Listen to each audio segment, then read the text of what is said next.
TORCH stands for the Oxford Research Centre in the Humanities, and we're based here in the Humanities Division at the University of Oxford.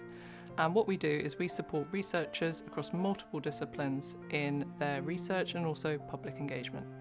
I remember when I first saw the advertisement for the director position, and it said that Oxford needed a humanities institute that would allow researchers to work with people from other departments, from other generations, and within the general public.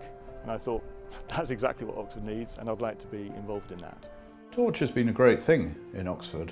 I think when it was set up, we were determined that it shouldn't become another research centre. There are quite enough of those in the world. What we wanted was for it to be more of a research space or a research forum, a place where people could actually decide what they wanted to do. And in that respect, it's worked very well. So I think that TORCH has got a long way in the last 5 years, but it seems obvious to me that it now fulfills such a need that we probably can't imagine ever existing without it.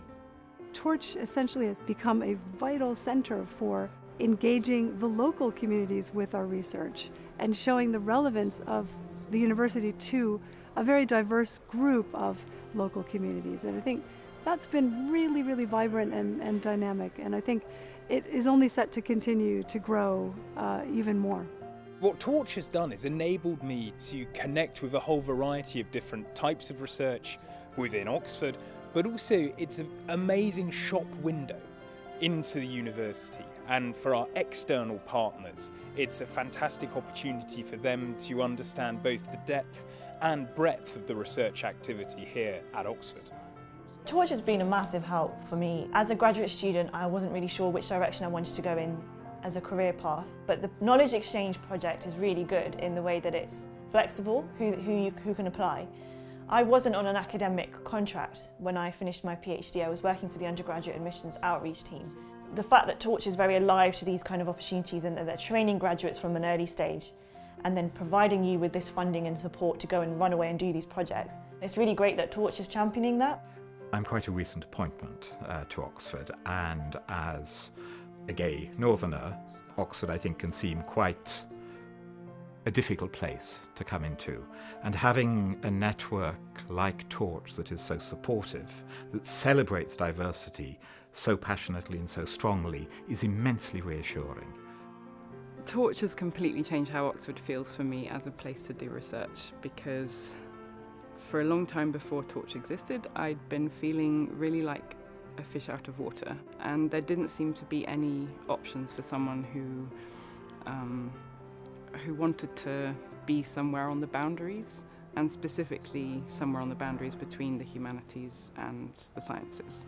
And with the emergence of TORCH, all that really felt like it changed for me and for many other people that I know in Oxford. The existing networks and programs at TORCH have been such an inspiration for me as I organized and am about to co-lead this network, Colonial Ports and Global History. Our aspiration is to take further forward this idea of creating cutting-edge thinking, and to also inspire others who are going to take part in our activities, and will then, in that process, find out more about what TORCH can and will offer in the coming years to come. One of the things that TORCH has been really proud to be involved with and to have set up is the TORCH Global South visiting professorships and fellowships funded by the Andrew W. Mellon Foundation.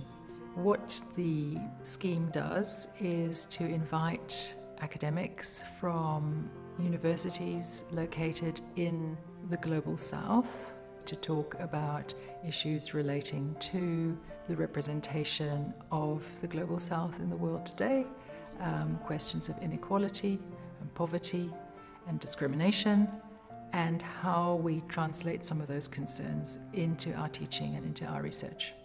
As TORCH goes forward to its next 5 years, I think the international aspect will be central to what we do. We will take what we do already very well, we will take our networks, our programs, our collaborations, and we will extend those to Europe, to the Americas, to the Global South, to anywhere where Oxford academics do research. And we will build up those partnerships in new and exciting ways, always being guided by what individual researchers want to do.